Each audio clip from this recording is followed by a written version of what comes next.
Welcome to the Eduleadership Show. I'm your host, Justin Bader, and in this episode, we'll talk about curriculum reviews and what we need from them. We will talk about the just tell them trap and some considerations about teacher talk and student talk when we're using explicit instruction. And we'll talk about what happened when teachers brought their own chairs to professional development. Let's get to it.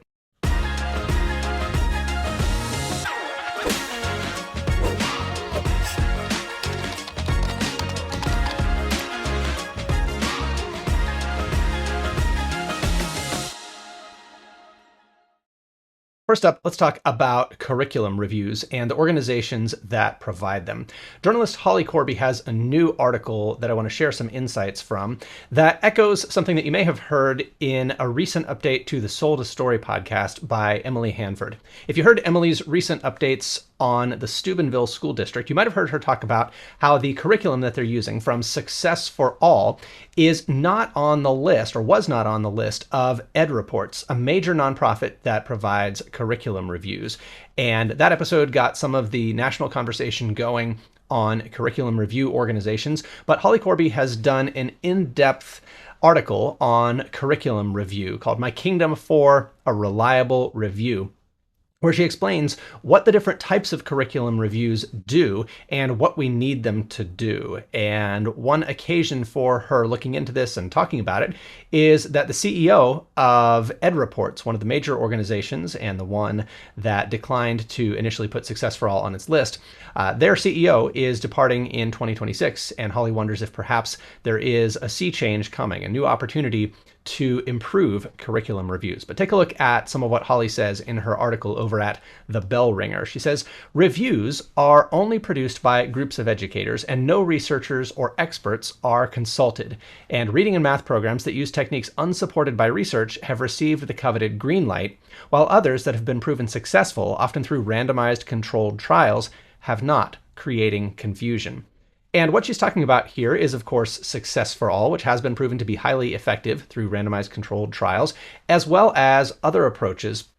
And the reason that those approaches have not made it onto the list of Ed Reports is that Ed Reports is looking at one particular thing. Holly says Ed Reports is mainly looking at Common Core alignment. And of course, that's not the only thing that we may be concerned with. But there are other reviewing organizations, such as the Federal What Works Clearinghouse, which she says they do efficacy reviews of curricula. And the What Works Clearinghouse database is interesting because what they also look at is the quality of the evidence itself, not just the quality of the programs that are studied. They look at the quality of the studies. The Knowledge Matters campaign is also looking at knowledge building, and the Reading League tool evaluates evidence-based reading materials, and some of their concerns include whether students have the opportunity to read whole books. And I've been engaging with this issue lately and looking into what the different components of a good curriculum need to be. And I think there is some legitimacy to the idea that students do need to be reading whole books. They do need to be building knowledge systematically. And right now, we don't have one organization that can provide all of the types of information we need when reviewing curriculum. And if we make a list of all those different issues, they are standards alignment, again, which is what Ed Reports does with the Common Core standards. They look at, does this curriculum cover what it needs to cover? Second, is there evidence that the curriculum works? And this is outside of the scope of Ed Reports. You can have an entirely new and unproven curriculum that gets the green light from Ed Reports, even if it doesn't have any evidence of efficacy. And I can see the point there that people should be able to come up with new standards aligned curriculum and get it to be tried in schools. We shouldn't have to prove that something works before anybody is allowed to use it. But at the same time, we do have mounting evidence about specific programs, and we should make decisions based on that evidence. And the third criterion is the quality of evidence. Now, there's a little bit of potential for confusion here because sometimes the evidence itself can be very high in quality. A study done by researchers on a curriculum can itself be of high quality, but the curriculum that it's studying may not actually work very well. The high quality study may demonstrate that a curriculum is, in fact, mediocre and has almost no impact. Fourth, we can look at whole books, and fifth, knowledge building. And I have to say, personally, my kids have really benefited from a knowledge building curriculum, wit and wisdom, in elementary school. And I think anytime we're not taking advantage of the opportunities that we naturally have in school to systematically build students' knowledge, they're not going to be as effective. Students are just not going to have the opportunities they have to learn and to develop the schema and the background knowledge that they need to read at high levels and go on to advanced study. So let me know what you are looking for in curriculum reviews. I think one final point that Holly makes that's worth mentioning is that we do need organizations that are dedicated to this. We simply do not have time. Policymakers don't have time. District decision makers don't have time to review every single curriculum and every piece of evidence about it. There needs to be a coordinated kind of FDA-style clearinghouse for this type of research about curriculum and evidence about curriculum. But let me know what you think.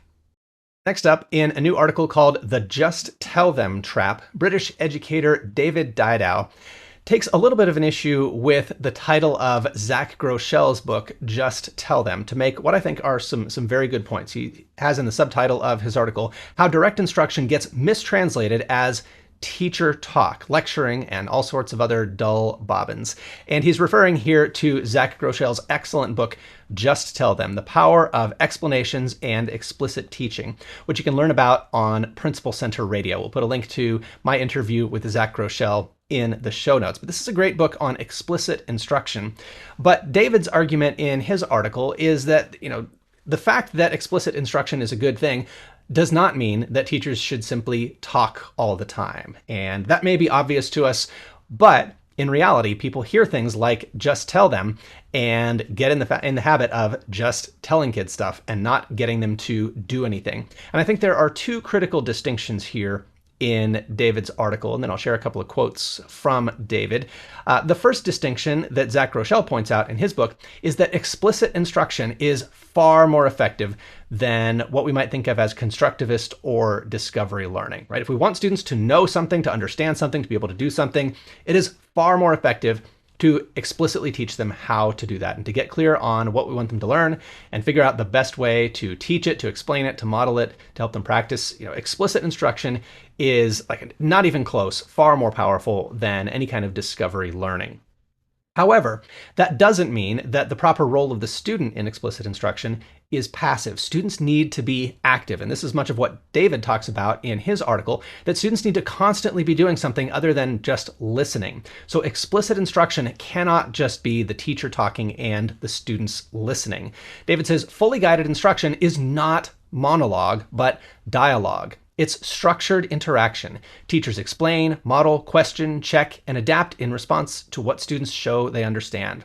Effective teachers design a high ratio of participation, constantly assessing attention and comprehension, and holding students to account for the quality of their thought. So yes, tell them. Tell them clearly, tell them well, tell them again, but don't just tell them. Make them think, speak, write, and argue. If the purpose of explanation isn't to expand students' thoughts so they can think the unthinkable and the not yet thought, then it results in an impoverished classroom experience. So check out that article over on David's website and let me know what you think. Lastly, I wanted to share a video from TikTok user Abby Schneiders, who captioned this video, "When the staff decides to bring their own chairs to PD without telling admin." Take a look.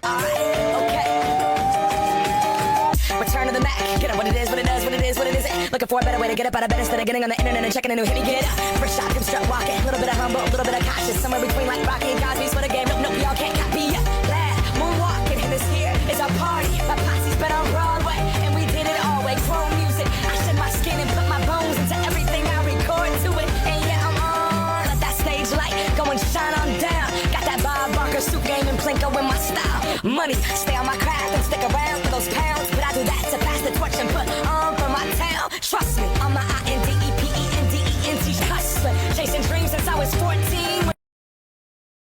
So, a lot of fun can be had when teachers bring their creativity to things like this. And I've seen PD sessions where, teachers brought their own camping chairs and a campfire and grass, carpet, lots of fun that could be had here. But there are also some serious points made in the comments over on Abby's TikTok. One teacher said, "I was 34 weeks pregnant with twins and we had a full day of PD sitting in the cafeteria tables. I dragged a comfy chair in from the student lounge so I wouldn't die of pain. And another teacher says, because why are we expected to sit on bleachers for hours with no back support? Sorry, but we are not children. And I can also attest to the challenge of sitting in chairs that are made for children, especially if they're made for kindergartners or first graders. Look, the reality is adults need adult seating. They need chairs that are a little bit padded, that have backrests, not the cafeteria tables or benches or bleachers that just don't have any back support. And honestly, metal folding chairs are not good enough either. I think we need to make people comfortable enough that they can actually pay attention and not have the seating be a distraction. And a sofa may be the way to go. A beanbag may be the way to go. I'm not sure about that. I personally need to kind of sit up at a table to not get too sleepy. But let me know what you think about bring your own chair. That's it for this episode of the Eduleadership Show. I'm Justin Bader, and I'll see you next time.